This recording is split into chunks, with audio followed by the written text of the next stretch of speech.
actually worked in that office before you. I'm finishing up my last week now, as a matter of fact, so I know it can be a bit overwhelming, but I'm here to tell you there's nothing to worry about. You'll do fine. So let's just focus on getting you through your first week, okay? Let's see. First, there's an introductory greeting from the company that I'm supposed to read. It's kind of a legal thing, you know. Welcome to Freddy Fazbear's Pizza, a magical place for kids and grown-ups alike, where fantasy and fun come to life. Fazbear Entertainment is not responsible for damage to property or person. Upon discovering that damage or death has occurred, a missing person report will be filed within 90 days or as soon as property and premises have been thoroughly cleaned and bleached and the carpets have been replaced. Blah, blah, blah. Now, that might sound bad, I know, but there's really nothing to worry about. The animatronic characters here do get a bit quirky at night, but do I blame them? No. If I were forced to sing those same stupid songs for 20 years and I never got a bath, I'd probably be a bit irritable at night too. So remember, these characters hold a special place in the hearts of children and we need to show them a little respect, right? Okay. So just be aware, the characters do tend to wander a bit.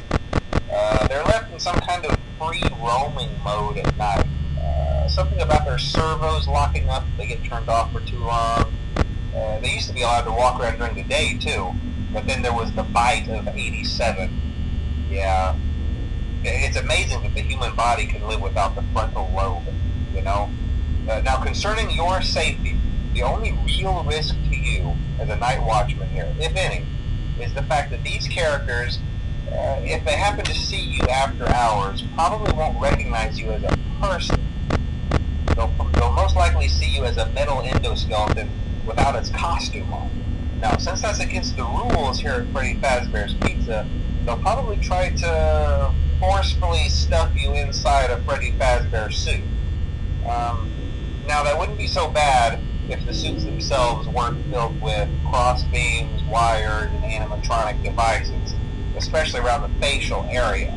So you can imagine how having your head forcefully pressed inside one of those could cause a bit of discomfort and death.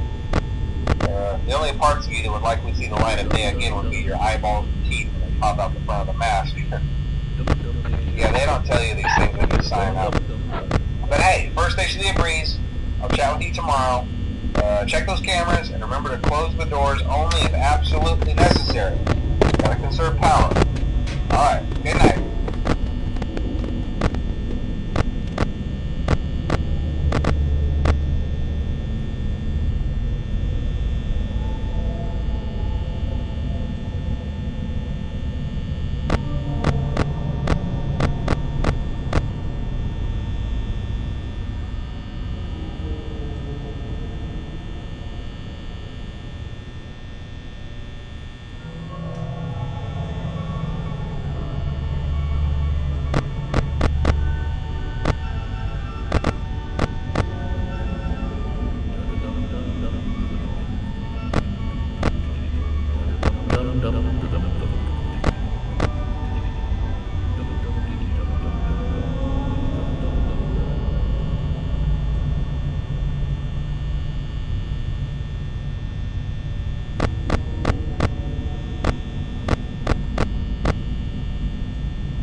tend to become more active as the week progresses. It might be a good idea to peek at those cameras while I talk, just to make sure everyone's in their proper place, you know. Interestingly enough, Freddy himself doesn't come off stage very often. I've heard he becomes a lot more active in the dark, though, so hey, I guess that's one more reason not to run out of power, right? I also want to emphasize the importance of using your door lights. There are blind spots in your camera view, and those blind spots happen to be right outside your doors. So if you can't find something or someone on your cameras, be sure to check the door light. You might only have a few seconds to react. Not that you would be in any danger, of course. I'm not implying that. Also, check on the curtain in Pirate Cove from time to time. The character in there seems unique in that he becomes more active if the cameras remain off for long periods of time. I guess he doesn't like being watched. I don't know. Anyway, I'm sure you have everything under control. Talk to you soon.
Most people don't last this long. I mean, you know, they usually move on to other things by now. I'm not implying that they died. That's not what I meant. Anyway, I better not take up too much of your time. Things are getting real tonight. Hey, listen, I had an idea. If you happen to get caught and want to avoid getting stuffed into a Freddy suit, try playing dead. You know, go limp. Then there's a chance that maybe they'll think that you're an empty costume instead. Then again, if they think you're an empty costume, they might try to step a mental skeleton into you. I wonder how that would work. Yeah, never mind. Scratch that. It's best just not to get caught. Okay, I'll leave you to it. See you on the flip side.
It's